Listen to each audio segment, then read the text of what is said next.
Spider-Man 2 est peut-être le meilleur, mais Spider-Man 3 est clairement mon préféré de la trilogie. So good.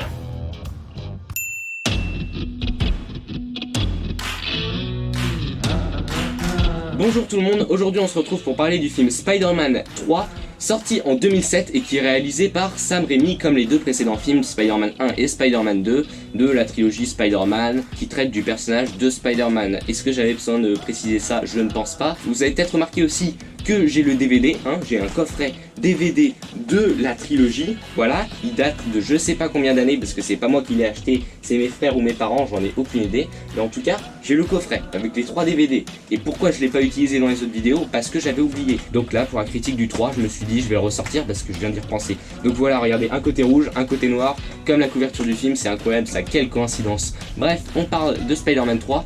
C'est un film qui a assez divisé à sa sortie, surtout parmi les fans. Donc voilà, le film a été détesté, le film a été apprécié. Et donc je vais vous dire ce que moi j'en pense. On commence la critique. Donc pour commencer, je veux que vous sachiez que c'est mon avis personnel sur le film. Même si évidemment, j'essaye au maximum d'être objectif. Si vous avez un avis différent, tant mieux pour vous. Mais n'hésitez pas à en débattre avec moi dans les commentaires. On commence la critique, bon visionnage. Salut!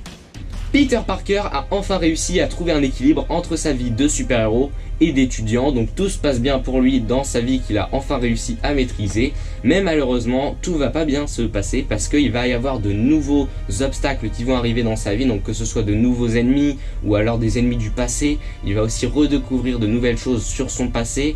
Et puis il va avoir plein de problèmes, que ce soit au niveau de sa vie personnelle, que sa vie professionnelle, que voilà, bref, ça va être la merde, comme dans tous les films Spider-Man. Donc c'est parti, on commence cette critique en parlant de l'ambiance et de l'univers du film.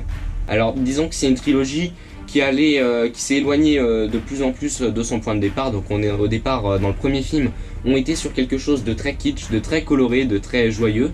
Puis dans le 2, on était encore dans une ambiance très barrée, très folle, j'ai jamais le terme, mais bon c'est pas grave. Et dans ce troisième, du coup, le côté kitsch, comic book et coloré est lâché encore plus, que ce soit sur les visuels ou sur l'histoire, les dialogues. On est sur quelque chose de beaucoup plus sombre que les deux précédents, donc ça reste, comme je l'ai dit, quelque chose d'encore très comic book. On reste dans le même type d'ambiance, mais ça a évolué, donc ça c'est bien, on change d'ambiance. Cela dit, avec l'arrivée du personnage de Venom, on adopte, comme je l'ai dit, des visuels plus dark, plus sombres, qui arrivent par moments à donner une très bonne ambiance, donc avec ce côté gothique, avec des églises, de la pluie. Je trouve que ça rend assez bien, tu vois, ça donne un petit côté Gotham City, Batman. Donc bref, je trouve que c'est assez sympa, mais je trouve que déjà visuellement, le film a une ambiance moins prononcée que le 2, parce que en étant plus sombre, il devient aussi un peu plus fade. Alors le film est pas fade, mais comparé au deuxième, c'est sûr qu'en termes d'ambiance, on est un peu en dessous, je trouve. Par rapport au deuxième film, il y a aussi cette multitude de personnages secondaires qui est aussi moins présente. Bref, l'ambiance est plus ou moins similaire à celle du deuxième film, mais en moins marquante. Nous pouvons donc passer au scénario et à l'histoire. J'ai une petite perte de mémoire, un trou de mémoire, un trou du... Non, bah non, c'est quoi ce langage, franchement là, d'où qu'on sort? Déjà, il y a beaucoup trop d'intrigues différentes. Alors, c'est un côté que j'ai toujours aimé dans les Spider-Man de Sam Raimi, les deux premiers, c'est qu'on se limitait pas à un méchant à anéantir. Il y a beaucoup plus de choses qui se passent dans un film, donc il y a plein de niveaux, que ce soit au niveau de la vie intime du personnage, sa vie professionnelle, sa vie de Spider-Man. Il se passe plein de choses tout le temps et ça, je trouve que c'est très bien. Malheureusement, dans ce film-là, je trouve que les intrigues sont pas forcément très bien liées entre elles et il y en a trop, cette fois beaucoup trop, et au final, le film s'éparpille un peu. Parce que ouais, tu as la romance impossible encore une fois, tu as Venom qui arrive, tu as Spider-Man qui commence à devenir égocentrique, tu as aussi l'homme sable qui va attaquer, tu vas avoir Peter qui va découvrir de nouvelles choses, tu vas avoir Peter qui, je sais pas moi, genre, il y en a plein. Donc voilà, il y a beaucoup trop d'intrigues différentes, ce qui occasionne parfois des problèmes de rythme parce que des fois tu vas passer brusquement d'une scène à l'autre, pas forcément au meilleur moment, donc des fois ça va un peu casser le rythme. Des fois bah ouais, t'as du mal à vraiment te prendre dans le film parce que tu vas avoir des longueurs parfois et après des scènes d'action qui vont s'enchaîner sans grosse raison. Donc voilà, des fois le film est pas toujours bien organisé. Parfois on va te présenter une scène comme impossible à résoudre alors qu'en fait ce serait hyper facile. Donc ça, il y a des grosses facilités scénaristiques de ce côté là, c'est en mode oh ils sont obligés de se battre entre eux parce que ils ont pas le choix, parce que pour telle ou telle raison, et au final bah tu te rends compte qu'il suffirait d'un mot pour tout arrêter.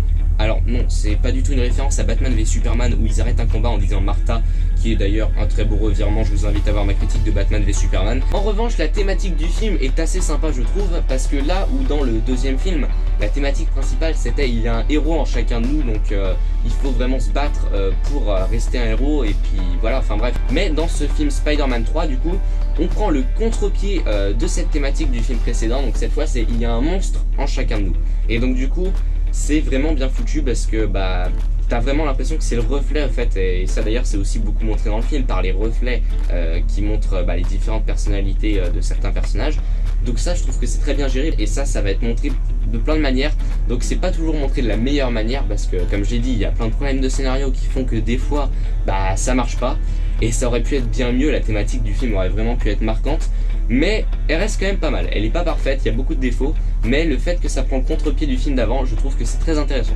Pour ce qui est de la romance impossible entre Peter et MJ, et en soi elle est pas mauvaise parce que disons qu'on a essayé de changer les problèmes, parce que voilà, dans chaque film les problèmes étaient différents. Dans le premier film c'était tout simplement des problèmes que tout le monde peut rencontrer, à savoir la timidité, etc. Enfin bref, dans le deuxième film le problème c'était surtout lié à l'identité de Peter, donc il pouvait pas être et Spider-Man et avoir une copine. Et dans ce troisième film, cette fois, les problèmes vont être différents, donc regardez le film pour le savoir. Et voilà, donc sur le papier ça aurait pu être pas mal, mais ça fait quand même 3 films qu'on parle de romance impossible, donc au bout d'un moment t'en as marre. Même si c'est présenté d'une manière différente, au bout d'un moment, je sais pas, t'as juste marre de parler de ça. Et là dans ce film, il y a aussi de grosses longueurs liées à ça. Dans les autres films, ça apportait toujours quelque chose à l'histoire, c'était rythmé, mais là, il y a des moments, c'est un peu long, tu te dis... ouais, on en a marre quoi, c'est quiproquo sur quiproquo sur quiproquo, au bout d'un moment j'en ai jusque l'eau quoi. Bref, pour finir avec le scénario, le film n'était pas censé être le dernier film de la trilogie, il était censé avoir un 4e film, mais malgré tout, je trouve que le film conclut assez bien l'histoire. Tu peux t'arrêter là. T'as aucun moment l'impression qu'il va y avoir une suite. On m'aurait pas dit qu'un 4 était prévu, j'aurais pas su. Bref, en tout cas, il n'y a pas de teasing, à la fin toutes les intrigues sont résolues, et donc le film pour moi est une très bonne conclusion, même si le film est imparfait, c'est une bonne conclusion à l'histoire. Bref, tu vois que pendant la production ils ont eu du mal parce que ça se ressent dans le film en fait. T'as l'impression qu'ils ont collé plein d'intrigues ensemble qui avaient rien à voir, t'as vraiment l'impression que c'est mal recollé. Et voilà, bon après c'est pas du tout horrible, c'est une histoire qui se regarde bien, mais il y a des facilités scénaristiques, il y a des problèmes de rythme. Donc voilà, c'est une histoire un peu décousue, mais en soi, c'est pas vraiment une mauvaise histoire, elle est pas très bien racontée, mais en soi, on a fait bien pire chez Marvel. Ah, j'ai pas parlé de l'humour du film, d'ailleurs, l'humour, c'est comme avant, c'est toujours du très bon humour. Il y en a un peu moins dans ce film-là que dans les 2 précédents, je trouve, donc c'est en accord avec l'ambiance. Mais il reste très bon, je trouve. On passe aux personnages et aux acteurs. Tobey Maguire joue toujours bien, d'ailleurs la scène où il met Harry à terre, je la trouve très touchante, je trouve que son jeu est très bon dans cette scène. Harry! Come on! God! Pour ce qui est de son personnage, donc Peter Parker, Spider-Man, beaucoup ont regretté le manque de violence du personnage dans ce film parce qu'il est censé être possédé par Venom, donc une entité extraterrestre qui augmente son agressivité. Donc là je ne vous spoil rien, ça c'est la base du film.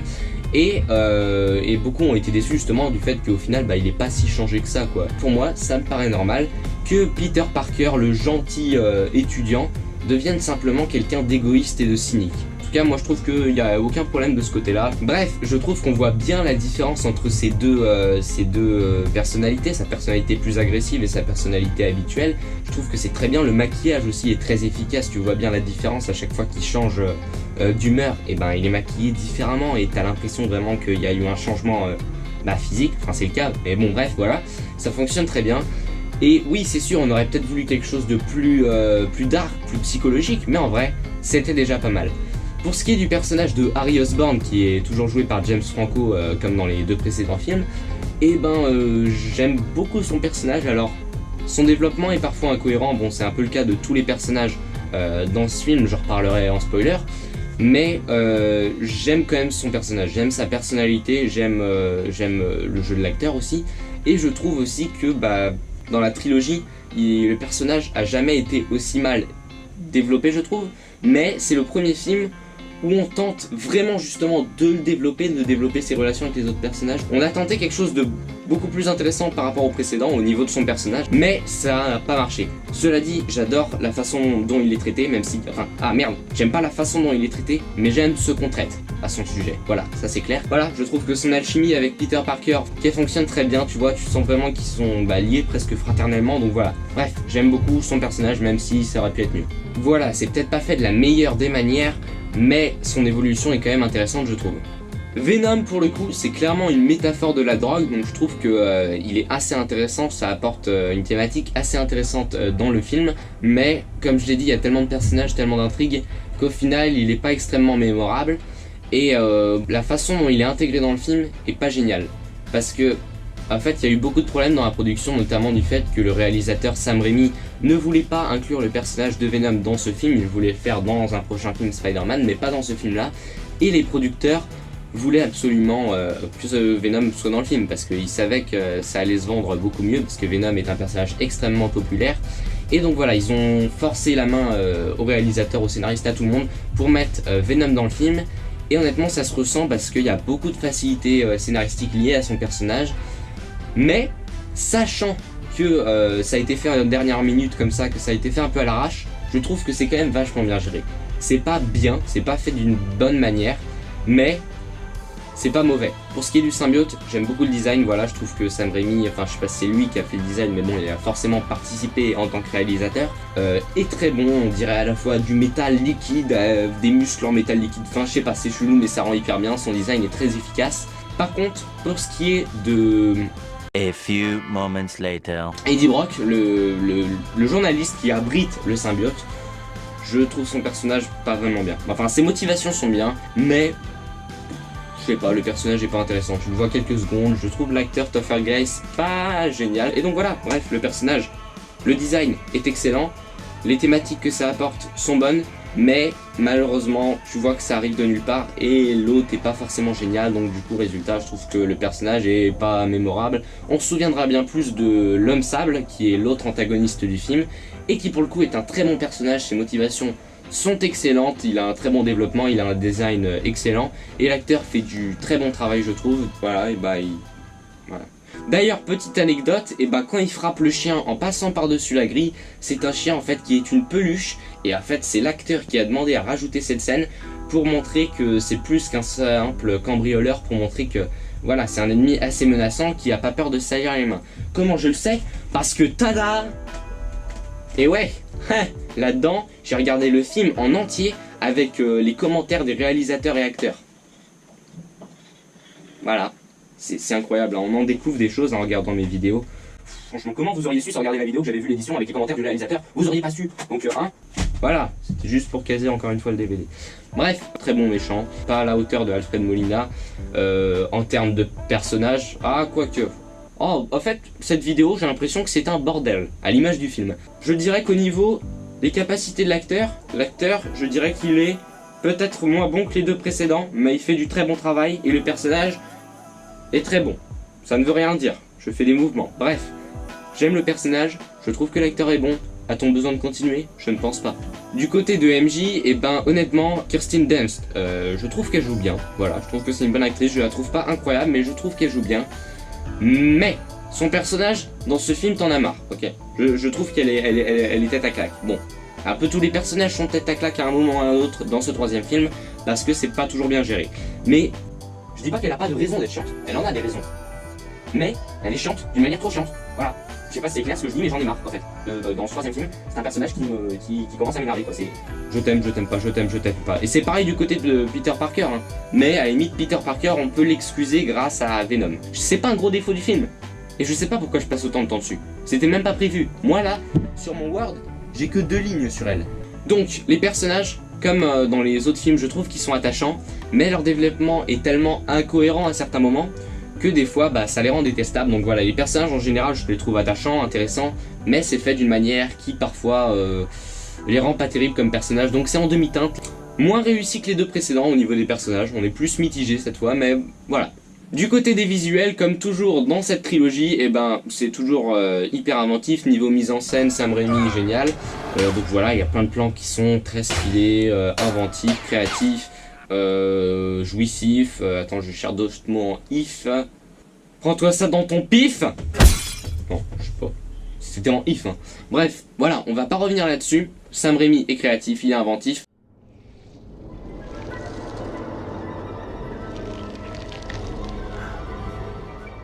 Par contre, du côté des effets spéciaux, on tient le film de la trilogie qui est le plus inégal.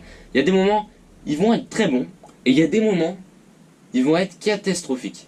Genre vraiment très mauvais. Le film est sorti en 2007, ce qui est quand même assez récent, et tu vas avoir des moments, en fait, surtout au niveau des animations, tu vas avoir des moments au niveau de des distances qui traversent, ou alors des chutes. Des fois, il va y avoir des chutes de plusieurs dizaines de secondes, et c'est pas au ralenti quoi, donc des fois je trouve que c'est abusé, les effets spéciaux, ouais franchement, encore une fois, ils sont bien utilisés je pense, comme dans les deux premiers films, mais là ils sont tellement chaotiques que là pour le coup c'est un vrai défaut.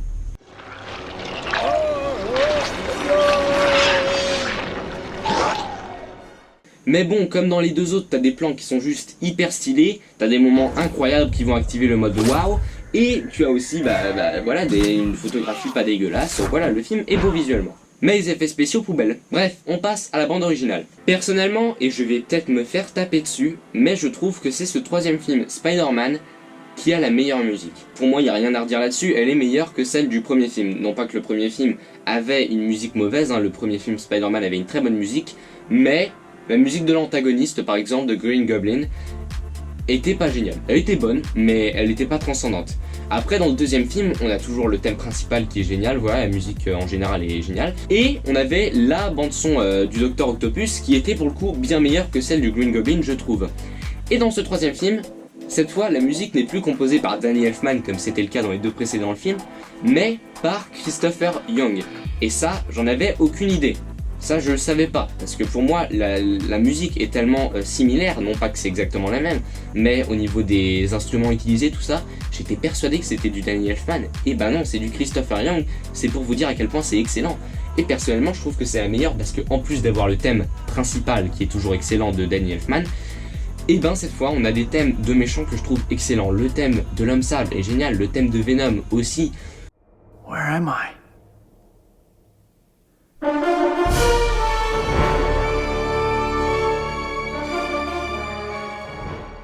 Ouais, pour moi c'est une musique qui arrive à être belle, émouvante, mémorable, comme dans les deux premiers films. Je dis pas, hein, la trilogie entière a une superbe musique, mais pour moi ce troisième film c'est la cerise sur le gâteau.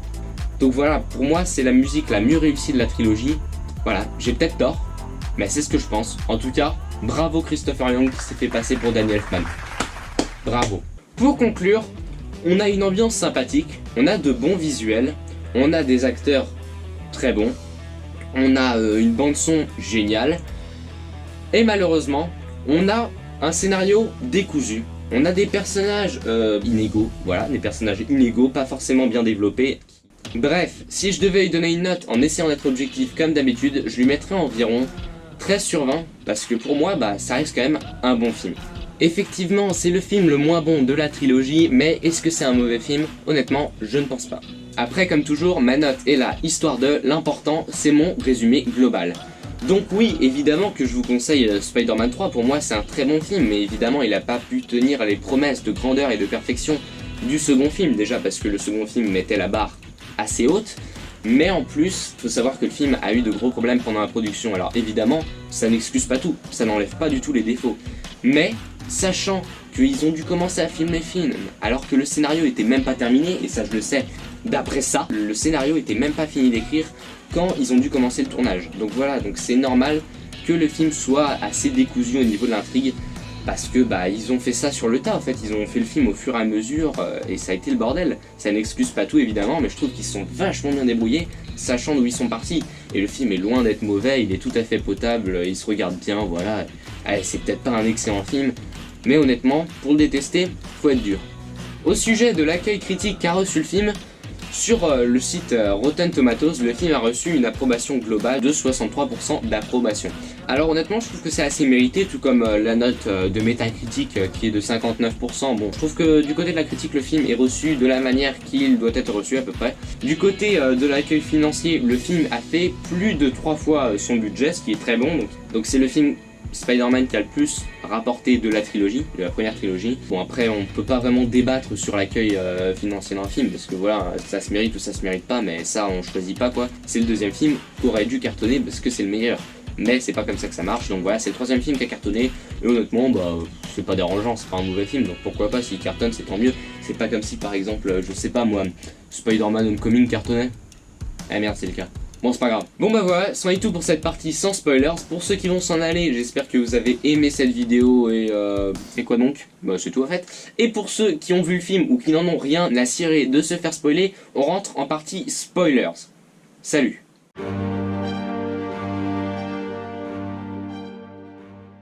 Alors, il est comment ce cosplay? Le film a à peine commencé et on voit déjà une première facilité scénaristique. Venom, un alien, tombe comme par hasard à 20 mètres de l'unique super-héros du monde entier. Coïncidence? On a aussi, même avant l'arrivée de Venom, un Peter Parker qui devient plus égoïste, égocentrique ou tout ce que vous voulez qui commence par égo. Et donc voilà, il commence à se la péter un peu, à être fier de lui-même. Alors je comprends l'intention de montrer que genre sa célébrité lui montre à la tête. Putain, j'ai inversé montrer et monter. Donc de montrer que sa célébrité commence à lui monter à la tête. Donc ça je comprends, mais ça aurait dû être fait dans une moindre mesure. Genre, je sais pas, genre ouais, il est content d'être Spider-Man et puis il est fier et tout, trop fier. Mais là, il va jusqu'à embrasser Gwen en face de MJ. Qu'est-ce qu'il pensait? J'aime beaucoup ces scènes où on va revenir sur le meurtre de Ben Parker, donc ces scènes en noir et blanc avec le coup de feu qui va être en couleur, qui va apporter de la couleur, puis qui vont s'effacer. Je trouve que c'est, je sais pas, c'est très symbolique, je trouve que ça représente très bien genre, bah je sais pas, la mort quoi, les couleurs qui s'en vont. Cette même scène va évoluer au fur et à mesure du film, donc plus Peter apprend des choses sur le meurtre de son oncle, plus bah sa vision des choses va changer, et ça je trouve ça vraiment très intéressant. Ensuite, il y a un truc que je n'ai toujours pas compris après avoir vu le film une dizaine de fois. Alors je vous préviens, j'ai pas vu le film 10 fois pour faire la critique, mais dans ma vie je l'ai vu une dizaine de fois. Et j'ai toujours pas compris comment ça se fait qu'il y a deux costumes. En gros, il dort avec son costume rouge. Et t'as Venom, donc noir, qui vient sur lui, et qui recouvre le costume rouge. Donc moi j'étais parti du principe, ouais, bon bah dans ce cas-là, le costume rouge est devenu noir, vu que Venom l'a recouvert. Mais non, parce qu'après il y a le costume rouge et le costume noir. Mais pourquoi? Pourquoi il y en a deux? Comment ça marche? De quelle manière cela fonctionne-t-il, scientifiquement? Même Dr. Connors, je suis sûr qu'il a pas compris. Tu vois qu'il... même lui il est confus. La fameuse scène de danse...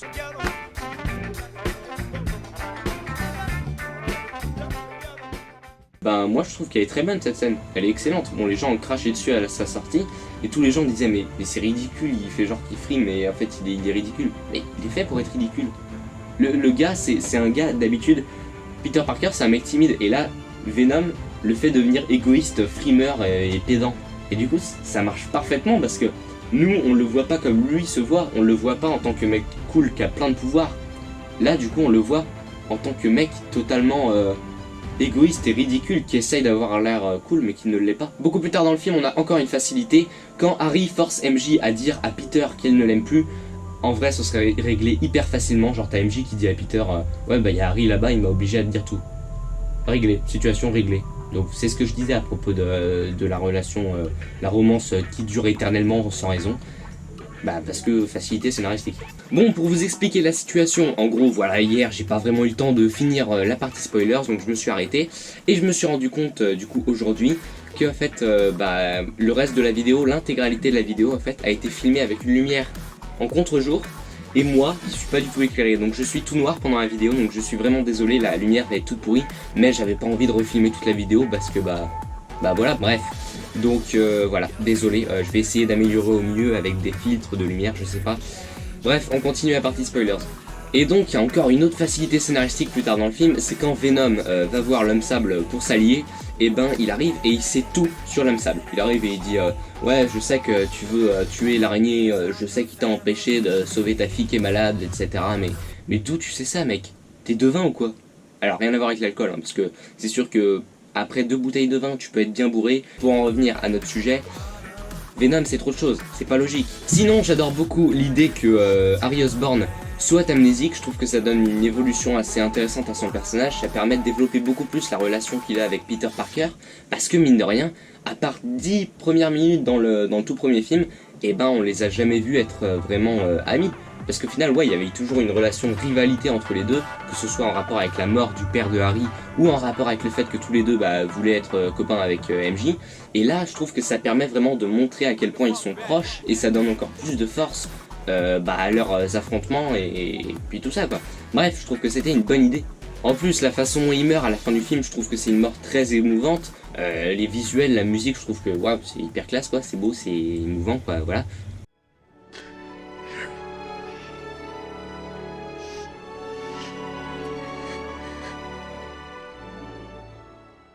Bon bah voilà, c'en est tout pour cette vidéo, j'espère que vous l'avez apprécié, si c'est pas le cas tant pis pour moi, sinon tant pis pour vous, c'est pas du tout ça qu'il faut dire, c'est l'inverse, mais c'est pas grave, bonne journée. On se retrouve bientôt pour la critique de The Amazing Spider-Man 1, The Amazing Spider-Man 2, Spider-Man Homecoming, Spider-Man Far From Home et Spider-Man New Generation, bref, voilà, à plus.